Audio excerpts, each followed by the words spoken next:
Olá, graça e paz. Estamos aqui novamente com o livro De Todo o Coração, do Luciano Subirá, Vivendo a Plenitude do Amor ao Senhor. Estamos falando sobre o voltar ao primeiro amor. Estamos no capítulo 7, onde temos a seguinte frase: a maior dificuldade na conversão é ganhar o coração para Deus, e a maior dificuldade após a conversão é manter o coração com Deus. John Flavel. Então, falamos já a respeito do que significa, né? Voltar ao primeiro amor. Nós falamos sobre a perda, como que a gente perde o primeiro amor, como que nós perdemos, e nós começamos a falar sobre os fatores, né, que contribuem para que o amor pelo Senhor perca a intensidade. E o Luciano começou a enfatizar quatro fatores aqui. Por que perdemos? Falamos sobre convívio com o pecado, né? Não é não estamos pecando, sim. Nosso já está tão fadado ao pecado que a gente acaba achando que tá tudo certo, vai concordando com as coisas erradas, né, que está aí neste mundo, e isso prejudica muito. E isso é um é uma das dos fatores, é um dos fatores, né? E agora nós vamos continuar aqui falando sobre os fatores. E um deles também é a falta de profundidade. Como assim falta de profundidade? Então, é o que? Um agente do esfriamento, a falta de profundidade na vida cristã. Quantas pessoas vivem superficialmente o relacionamento com Cristo? Nós já falamos sobre isso. Vive o quê? Uma vida sem sentido, né? Quando a gente faz por fazer, a gente já tá tão acostumado a fazer que faz só porque já faço todo dia, então. E não é assim, não é isso que Deus quer num relacionamento. É que nem empurrar um casamento com a barriga. Já tô casada mesmo, já trocentos anos, não vai mudar mais não. É a mesma situação, certo? E não é isso que o Senhor deseja, nem no casamento, nem no relacionamento com Ele.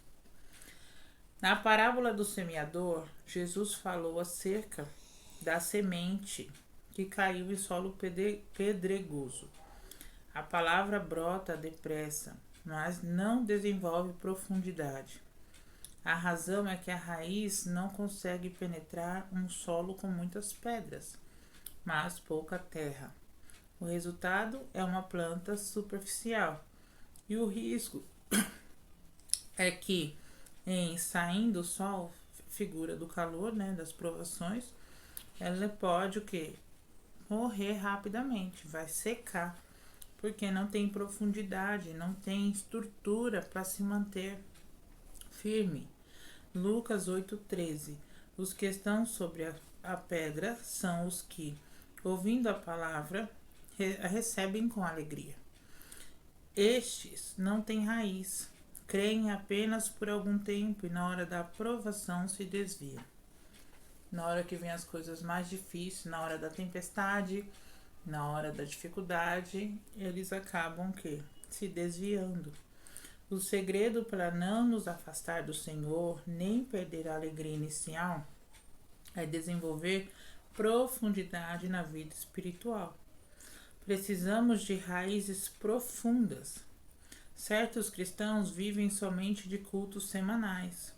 Não investem tempo em relacionamento diário, não oram, não se enchem da palavra, não procuram mortificar a carne para andar no espírito, não se envolvem no trabalho do Pai.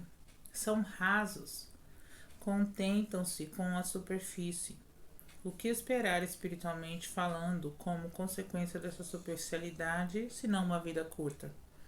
Infelizmente, muitos crentes não percebem que sua fé tem prazo de validade e está com dias contados. A razão não cresceu para baixo. Se desenvolvermos raízes profundas em Deus, não fracassaremos na fé. Isso é importantíssimo, gente. Meus queridos irmãos, se nós não desenvolvermos raízes profundas, nós seremos levados pelo vento. Nós acharemos que tá tudo bem pecar, não tem problema nenhum. A gente vai, e isso acaba sendo, deixa eu dizer aqui pra você, pelo que eu tô vendo aqui, acaba sendo o principal. Porque se eu tenho raízes profundas, eu vou conviver com o pecado? Sim, porque a gente está inserido aqui neste mundo. Mas eu não vou me amoldar aos padrões deste mundo, certo? Eu não vou achar que é normal, tá? Se eu tenho raízes profundas, eu não vou ter tanta distração assim. Eu não vou me distrair, certo? Eu não vou ter falta de tratamento. E aí eu vou estar o quê? Sempre presa lá no Senhor. Eu vou saber voltar ao primeiro amor. Eu vou saber o meu caminho de volta. Então, eu preciso de profundidade para ontem. É interessante e desafiador notar que a questão da profundidade também atinge servos do diabo.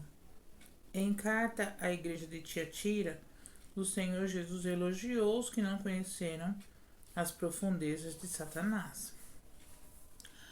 Mas eu vos digo a vós e aos restantes que estão em Tiatira, a todos quantos não têm esta doutrina e não reconheceram, como dizem, as profundezas de Satanás, que outra carga vos não porei, mas o que tendes, retendo-o até que eu venha.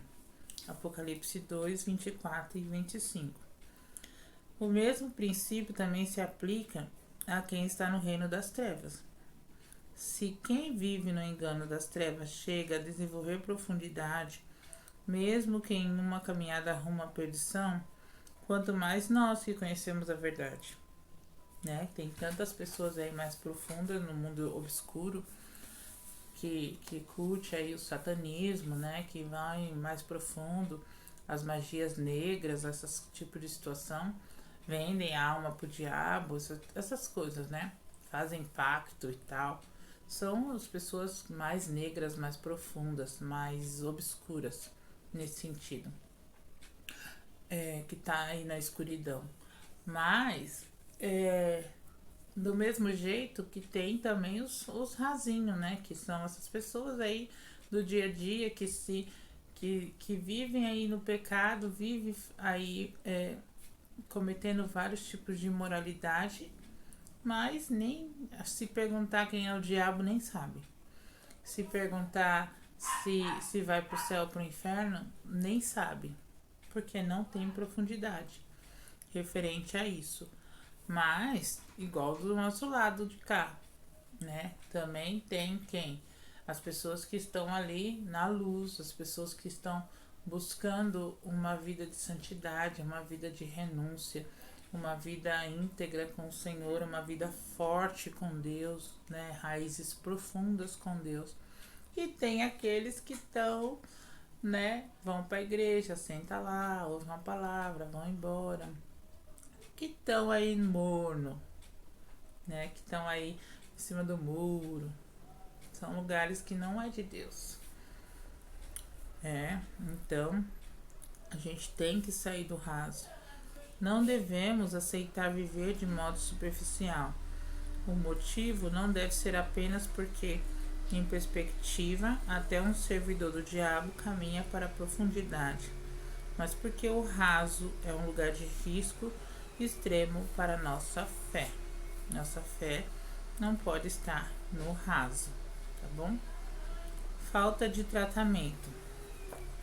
Já vimos que o potencial de frutificação da palavra de Deus pode ser abortado pela falta de raiz. né, de profundidade. Ainda há, entretanto, outro exemplo negativo utilizado pelo Senhor Jesus na mesma parábola, que é a semente que caiu entre os espinhos. Outra caiu em meio dos espinhos, e os espinhos, ao crescerem com ela, a sufocaram. Lucas 8, 7. Talvez os espinhos, enquanto pequenos, não parecessem tão comprometedores. Provavelmente, por não parecerem perigosos, não foram arrancados. Porém, eles cresceram e sufocaram a semente da palavra, abortando o propósito divino de frutificação. E o mestre explicou o significado prático da alegoria. A parte que caiu entre os espinhos, estes são os que ouviram, e no decorrer dos dias foram sufocados com as preocupações, as riquezas e os prazeres desta vida. Seus frutos não chegam a amadurecer. Então, aquelas áreas não tratadas em nossa vida talvez não parecem, né? Não parecem, assim, de imediato, a princípio, nocivas. Mas é apenas o que? Questão de tempo, né? Porque elas vão se mostrar. Elas vão sufocar a palavra, elas vão sufocar a fé, elas vão sufocar o amor a Deus. Então, todos os sentimentos que estão na sua alma, se não for tratado, a tendência é o que? Essa alma se sufocar aquilo que Deus tem colocado no seu coração e sufocar o primeiro amor, aquele sim que você disse para o Senhor, né? E sufocando esse amor, o que acontece? A gente não cresce e, pelo contrário, negligencia tudo aquilo que a gente tem vivido com Deus, tá? A queda espiritual nunca é instantânea e imediata, mas sim um processo que envolve repetidas negligências da nossa parte. São essas mesmas inocentes negligências que podem acabar vencendo-nos depois. É por isso que devemos dar mais atenção às áreas que precisam de tratamento em nós. Abrindo-nos ao trabalhar do Senhor, exigirá de nós um coração amolecido para ser moldado pelas mãos do oleiro, mas evitará um futuro desastroso. Então, quando eu abro os meus sentimentos para o Senhor, eu abro a minha alma para o Senhor, eu deixo o Espírito Santo moldar a minha alma, ótimo, excelente. Agora, quando eu quero que o Espírito, junto com a alma ali, eu não deixo Deus trabalhar, não deixo nada e vai empurrando com a barriga. Uma hora eu vou esfriar a tal ponto que eu não vou nem ligar mais. Eu vou viver tanto pra mim, né? É aquele tal negócio, eu vou viver só pro meu eu. E aí, eu nem vou ligar mais pro que Deus quer, para aquilo que Deus deseja. Pra quê? Isso também não é bom, certo? E agora tem as distrações. O quarto fator do esfriamento são as distrações, né? Diferentemente de quem trava uma luta contra o pecado, o cristão que costuma ser enredado pelas distrações é, em geral, alguém que não tem cedido ao pecado. Ele, contudo, perde o alvo ao distrair-se com coisas que talvez até sejam lícitas, mas roubam o foco. Tais dispersões concorrem com o que deveria ser prioridade. É aquele teu negócio. Eu posso assistir um filme? Posso. Mas eu tô dando mais tempo a filmes do que a palavra. Eu tô passando mais tempo na rede social do que orando, louvando ao Senhor, né? Estudando a palavra, estando junto com as pessoas, com os amigos, com aquilo que vai. Eu tô semeando mais para o reino de Deus ou para as coisas dessa terra, né? Porque tudo vai ser passado pelo fogo. O fogo é o quê? É o que vai ser julgado, né? E a palavra de Deus fala que aquilo que for tacado no fogo e queimado é porque foram coisas que nós fizemos para nossa própria vontade. Assistir um filme às vezes é para minha própria vontade. E tá tudo bem, não tem problema. Eu posso fazer coisas para minha vontade.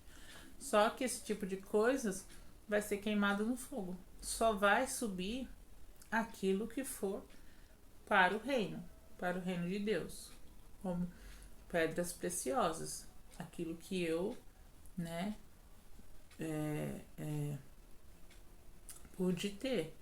Pedras preciosas, metais, ouro, prata, bronze, esse tipo de coisa. Agora o que for palha, o que for madeira, o que não for, vai queimar, certo? Então, eu posso me distrair, claro que sim. Ter um tempo, o Senhor às vezes, e fazendo as coisas com propósito do Senhor, é maravilhoso, porque Ele nos proporciona esse tipo de situações, de distrações saudáveis, lógico, né? Estar ali, você ir a um passeio com a sua família, o Senhor, você vê na mão de Deus em cada lugar, né? Ele te dando essa oportunidade de ter aquela recompensa, de descansar. Vixe, é gostoso demais, sabe? Porque você caminha com o Senhor e até nesses tempos você sabe que você tá o quê? Semeando pro reino, porque você não tá nem um momento fora do propósito. Mas quando você tá fazendo só por fazer, né? Ou você vai visitar alguém só por visitar, e aí você começa só a fofocar, falar mal da vida dos outros. Isso tem propósito do Senhor? Não, né? Não teve propósito nenhum. Quando você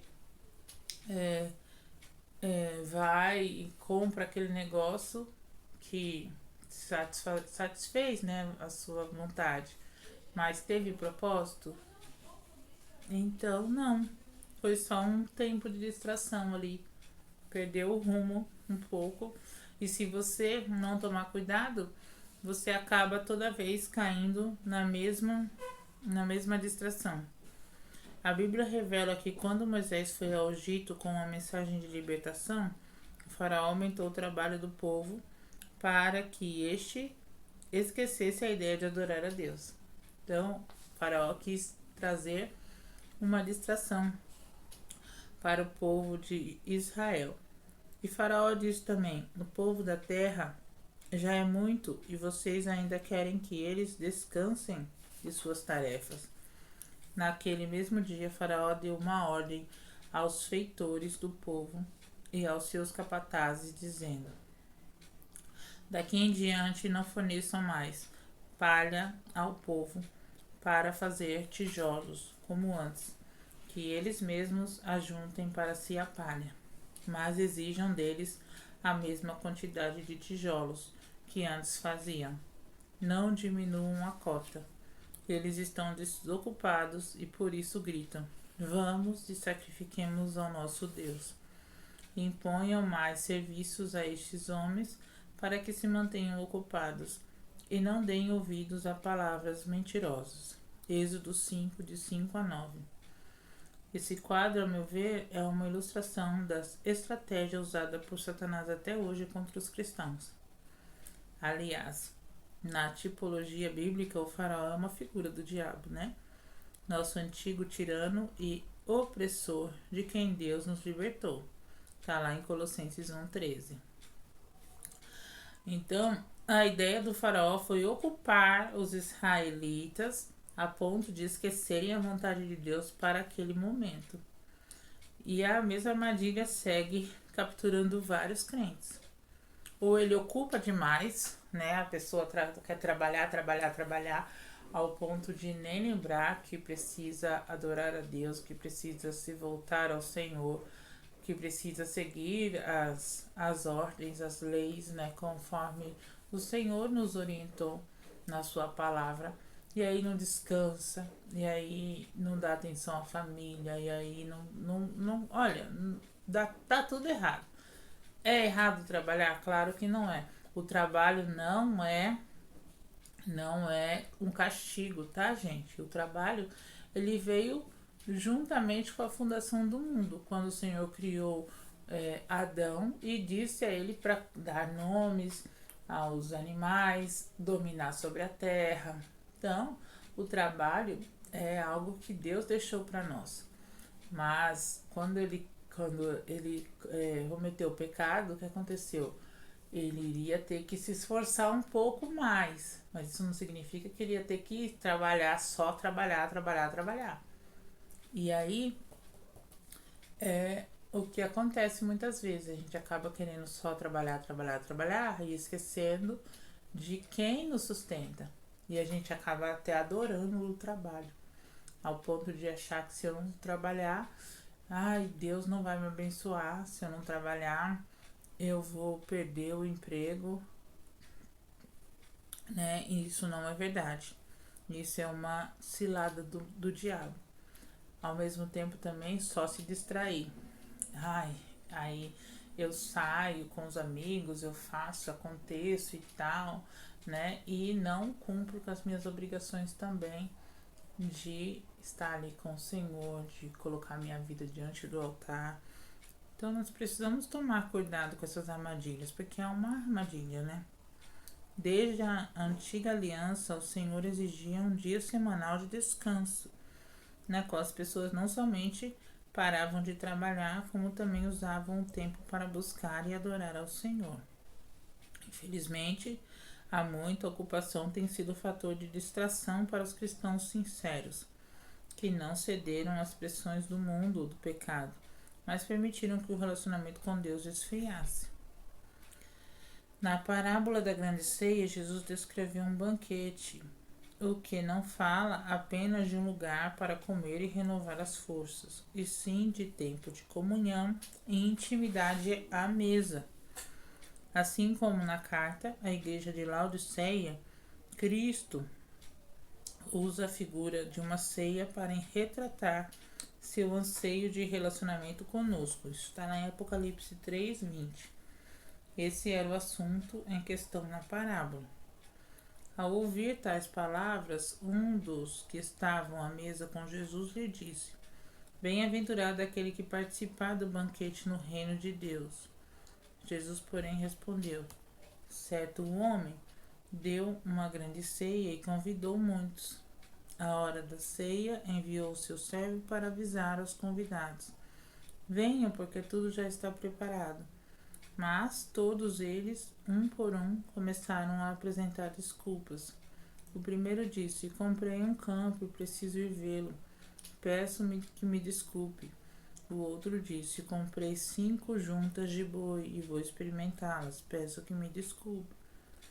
E o outro disse: Casei-me, por isso não posso ir. Lucas 14, do 15 ao 20. Então, mesmo distante de um claro chamado à comunhão, Cristo advertiu que muitos perdem a consciência do convite divino por causa das distrações.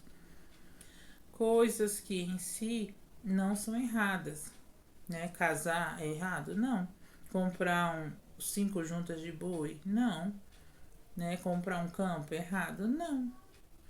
Foram o quê? Coisas lícitas, que podem ser consideradas até bênção, né? Então, isso tudo é importante, tá? Até o casamento é importante.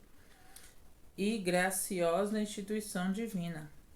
Pode se tornar uma distração e atrapalhar a decisão ao Senhor, a dedicação ao Senhor. Então a Bíblia, ela adverte sobre isso. Nós não podemos nos distrair. Tudo nosso tem que estar no centro da vontade de Deus. O que eu realmente quero é que vocês fiquem livres de preocupações.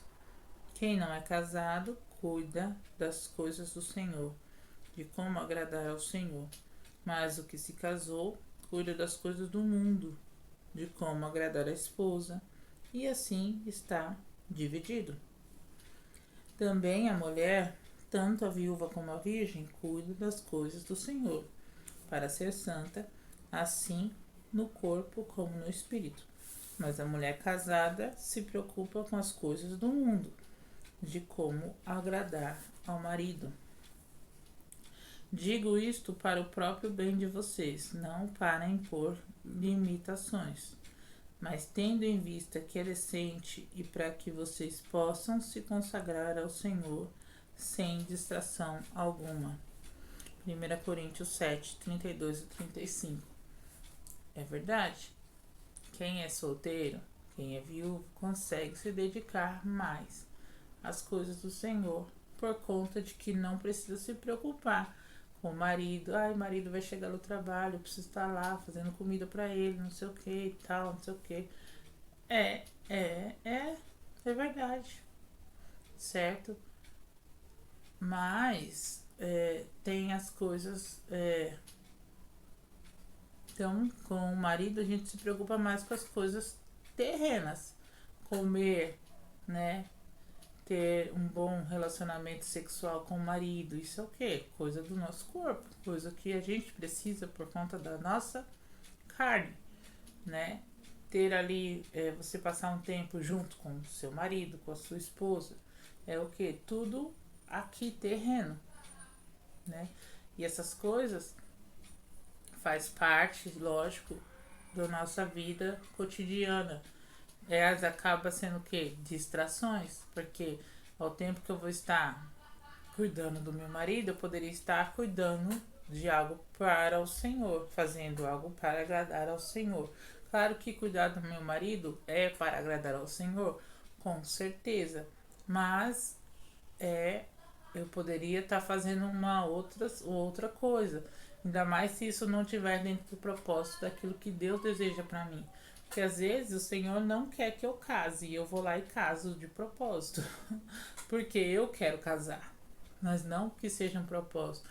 Porque até casamento, quando a gente está ali alinhado à vontade de Deus, o Senhor não une pessoas, o Senhor une propósitos. Propósitos. E se não houver propósito, não adianta. Pode ver.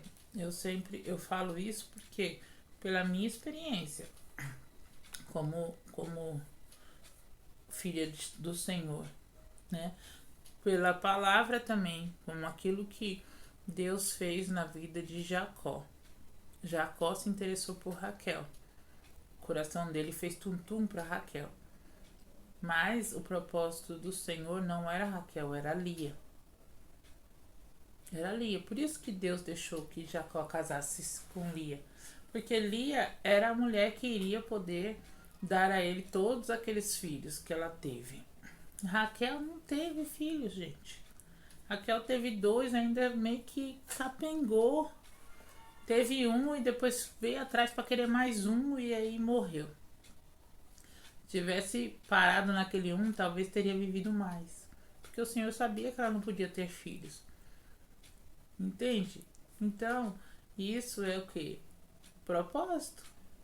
Eu vejo isso claramente. Propósito. O Senhor deixou Jacó casar com Lia porque Deus estava querendo que ele casasse com Lia e não com Raquel. Mas o coração dele fez tum-tum para Raquel e ele não perguntou para Deus se era Raquel. Senão Deus teria falado, filho, não é Raquel, é Lia. Lia que é a mulher que vai caminhar com você. E eu vou conseguir dar a ela os filhos que você precisa. Porque de ti eu vou fazer uma grande nação. Mas como que eu ia fazer grande nação com Raquel? Não dá, né? Aí não rola. Certo? Então vamos lá. Algumas coisas não são erradas em si mesmas, ou seja, são naturalmente justas e legítimas. O problema é quando concorrem com um lugar de importância que só Deus deve ocupar. É verdade. Assim, o que é correto ocupa o lugar errado.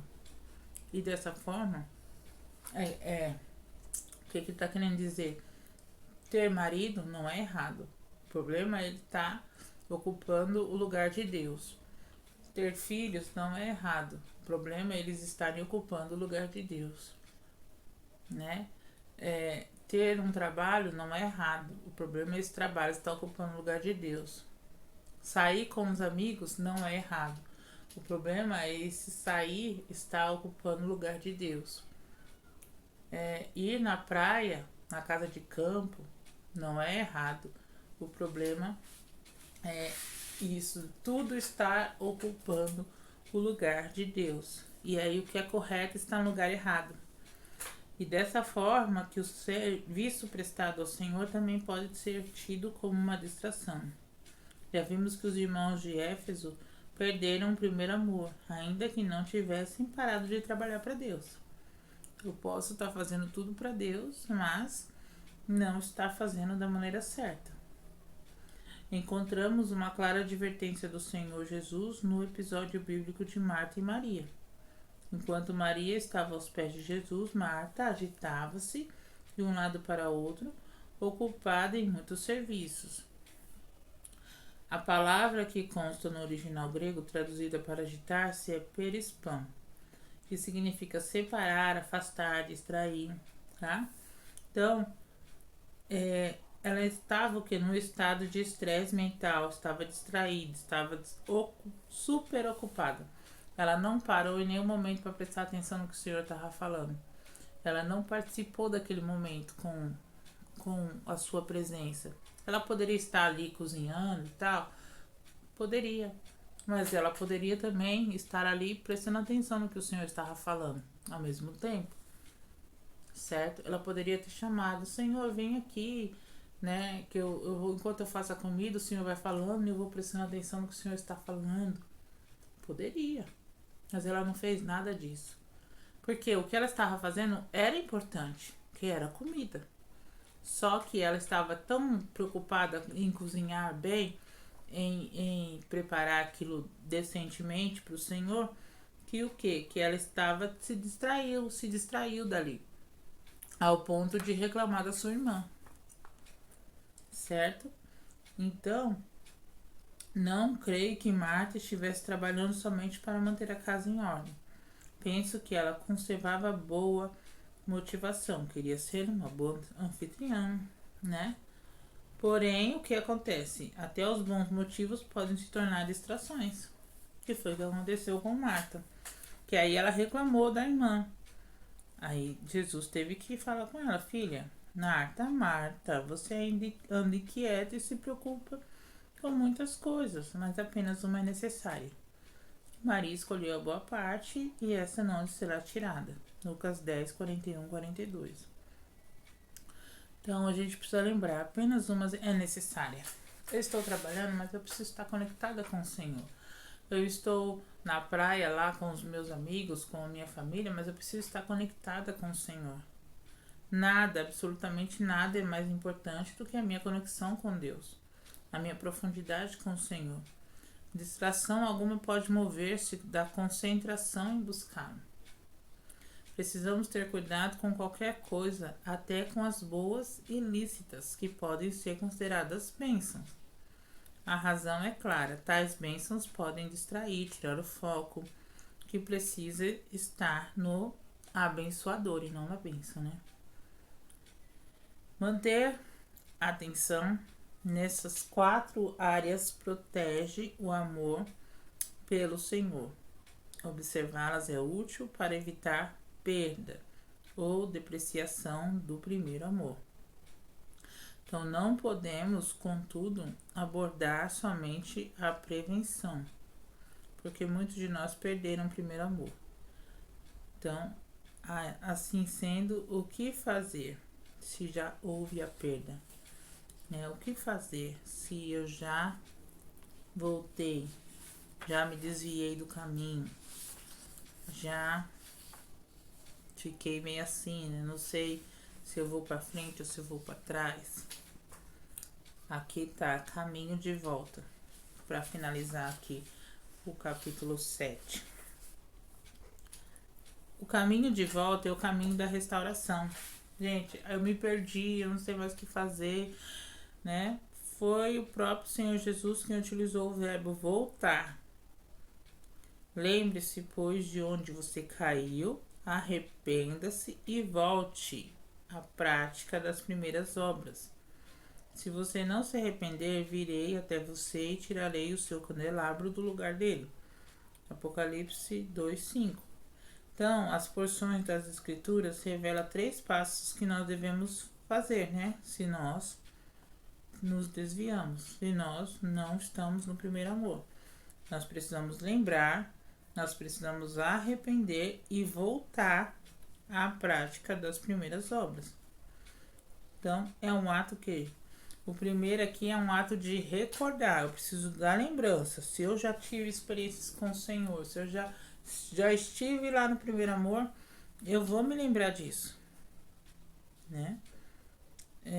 Antes de perder, eu vou me lembrar. Não há melhor maneira de retomar do que relembrar os primeiros momentos de fé, comunhão, experiências com Deus. E isso é muito importante, gente, porque todo mundo que se desvia pode ver que quando ele vai à igreja, ele tem um toque, ele lembra das coisas. E aí, o que eu tenho que fazer? Eu tenho que me arrepender. Mas muitas vezes eu fico nessa de lembrar, né? Eu lembro e tal, mas eu não me arrependo e eu só fico só nessa lembrança, achando que tá tudo certo. E não tá. O profeta Jeremias declarou: quero trazer à memória aquilo que me dá esperança. Então, nem sempre nos damos conta daquilo que perdemos. Uma boa forma de dimensionar nossas perdas é contrastar o que vivemos hoje com aquilo que vivenciamos anteriormente em Deus. Isso porque algumas lembranças possuem poder de produzir em nós anseio por restauração. E isso é muito importante, isso que ele está falando aqui, né? Porque às vezes a gente viveu algo maravilhoso com o Senhor. Eu tenho experiências assim maravilhosas com o Senhor. E quando eu paro para pensar, eu quero voltar lá de novo. Eu quero ter essas experiências de novo. Sabe? Uma vez eu tava conversando com a Miriam, a gente até falou assim: como que a pessoa pode ter experiências com Deus tão fortes, tão lindas e de repente se desviar? É isso aqui. Ela simplesmente deixou, se distraiu, conviveu com o pecado, não teve raízes profundas com o Senhor, ou deixou que o seu sentimento, o seu ego, o seu eu aflorasse mais do que o Senhor, certo? Então, isso é muito importante. É bom frisar que apenas a lembrança não produz mudança. Foi o que eu acabei de falar. Tem pessoas que se recordam, se emociona, né? E tal, mas não produz nada, né? Traz o que é um misto de saudade, tristeza pelo que havia deixado para trás e o arrependimento por ter negligenciado algo que é tão importante. E isso precisa acontecer. Se não acontecer o arrependimento, não adianta. E essa é a segunda ação que Jesus exige dos irmãos de Éfeso e de nós também. Arrependa-se. Então não basta ter saudade de como as coisas eram, não basta chorar, recordar, não basta. É preciso sentir dor pela perda do primeiro amor. Faz necessário lamentar, chorar e clamar? Claro que faz, mas o mais importante é você fazer tudo isso pelo perdão de Deus, certo? E reconhecer que é mais do que o seu sentimento, é uma decisão, é muito mais do que entrar no âmbito do desânimo ou da crise emocional, né? Trata-se de um pecado, falta de amor. Desinteresse para com Deus é pecado. Então, o que acontece? Exige o quê? Um arrependimento sincero. É necessário. À semelhança dos profetas do Antigo Testamento, Tiago definiu como devemos estar posicionados em arrependimento diante do Senhor. Deve haver choro, lamentação e deve haver humilhação.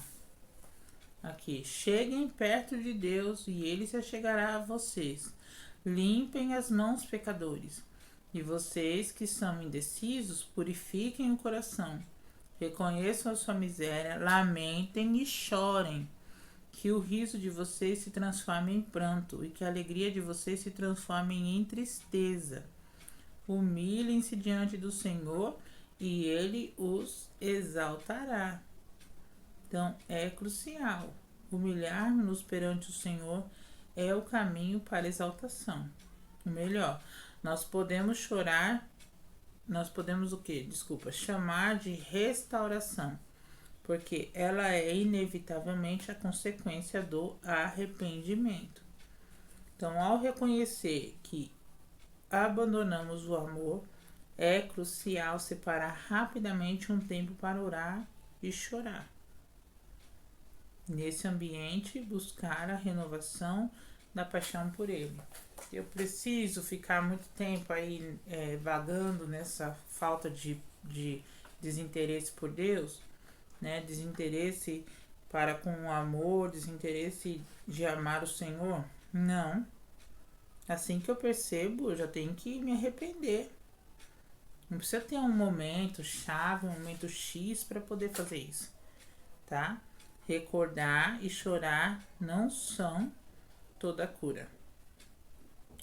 O que é mais importante, passo em direção a ela, é uma estratégia, é um estágio de preparação, certo? Por isso o conselho proposto pelo Senhor continua em um terceiro ponto. Volte à prática das primeiras obras. É indispensável. Então, o que se requer do que recordou e arrependeu-se é o retorno às práticas, né, de boas obras com o Senhor. As práticas um dia abandonadas. O que eu deixei de fazer, eu tenho que voltar a fazer. Eu deixei de orar, deixei de ler a Bíblia.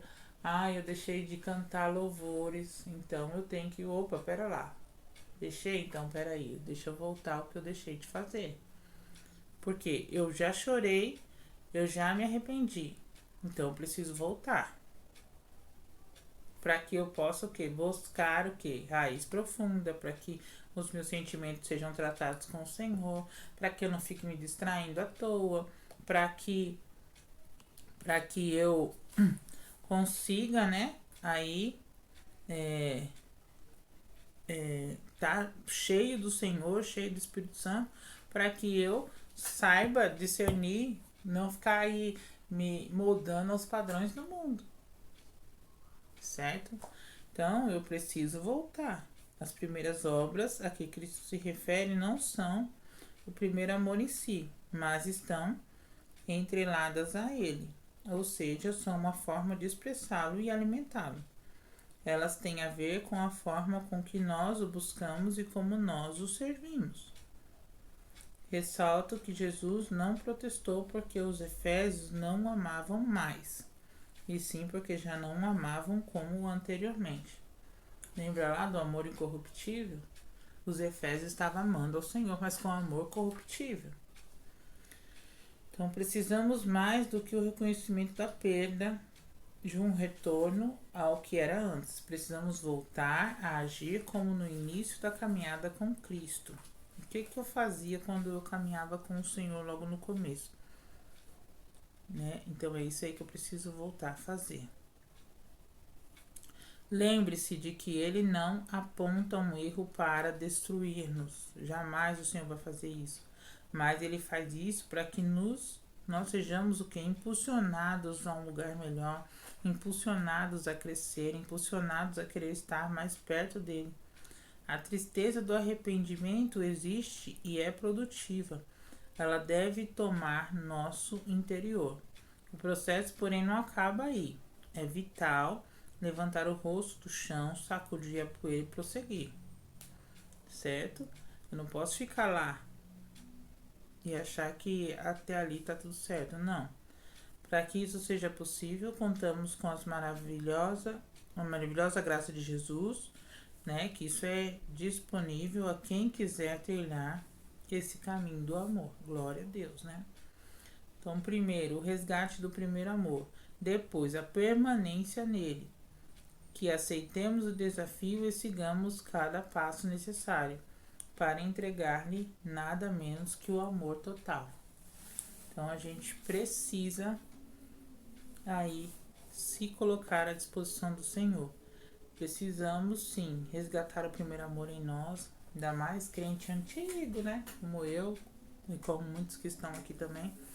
A gente precisa ter aí essa renovação com o Senhor, lembrar que andar com Deus, andar com Jesus, com o Espírito Santo, é novidade de vida.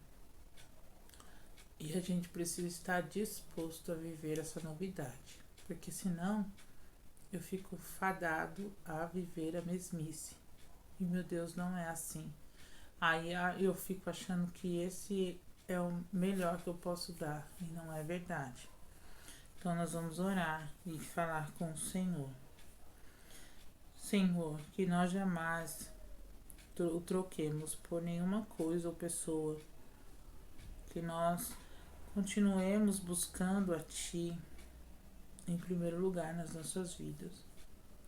Que nós busquemos sempre, sempre, sempre fazer o melhor todos os dias, pois esse é o caminho que queremos continuar seguindo. E quando não estivermos alinhados, não estivermos ali junto com o Senhor, que o Espírito Santo nos mantenha firme, nos mantenha ali com a fé íntegra, que o Espírito Santo nos ajude a ter esse discernimento e que nós possamos buscar sempre fazer a vontade do Senhor. Que o Senhor, ó Deus, esteja conosco, que o nosso amor seja um amor incorruptível, um amor verdadeiro, um amor genuíno, um amor de todo o coração. Nos capacita, Senhor, a dizer não às coisas deste mundo, a não nos distrair, a buscar a profundidade em Ti, Senhor. Nos ajuda a colocar os nossos sentimentos, a nossa alma diante do Senhor. Nos ajuda, Pai, a não nos moldar a este mundo. Que possamos dizer não a este mundo, não às coisas terrenas. Nos dê esse discernimento, Senhor. Nós precisamos de Ti e nós oramos, nos colocando à disposição do Senhor. Pedimos perdão pelos nossos pecados, te pedimos perdão pelas nossas distrações, pelas nossa falta de tratamento, pelas nossa falta de profundidade. Te pedimos perdão, ó Deus, e nos ajuda a voltar a esse primeiro amor que tanto almejamos e o Senhor tanto deseja que nós façamos. Em nome de Jesus. Amém.